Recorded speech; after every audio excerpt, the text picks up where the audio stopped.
8 ಲಕ್ಷ ರೂಪಾಯಿ ಬೆಲೆ ಬಾಳುವ 20 ಕೆಜಿ ಗಾಂಜಾ ವಶಕ್ಕೆ. ಡಿವೈಎಸ್ಪಿ ಮುರಳೀಧರ್ ನೇತೃತ್ವದ ಪೊಲೀಸರ ತಂಡದಿಂದ ದಾಳಿ.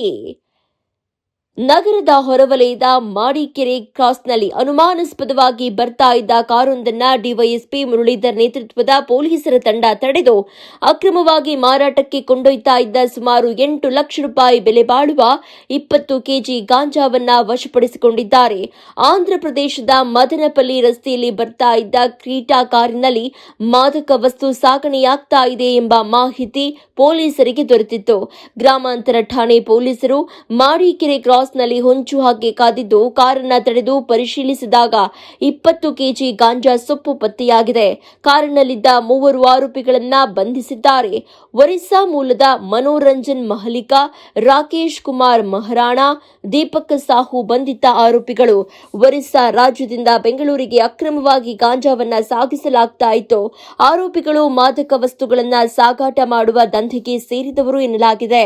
ಈ ಹಿಂದೆಯೂ ಇದೇ ರೀತಿ ಸಾಗಾಣಿಕೆ ಮಾಡಿರಬಹುದು, ಇದೊಂದು ದೊಡ್ಡ ಜಾಲವಿರಬಹುದು ಎನ್ನುವ ಸಂಶಯ ಪೊಲೀಸರು ವ್ಯಕ್ತಪಡಿಸಿದ್ದಾರೆ.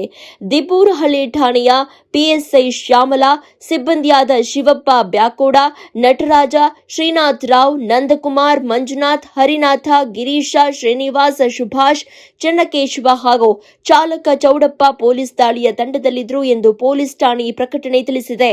ಗ್ರಾಮಾಂತರ ಠಾಣೆಯಲ್ಲಿ ಪ್ರಕರಣ ದಾಖಲಾಗಿದೆ. Oh.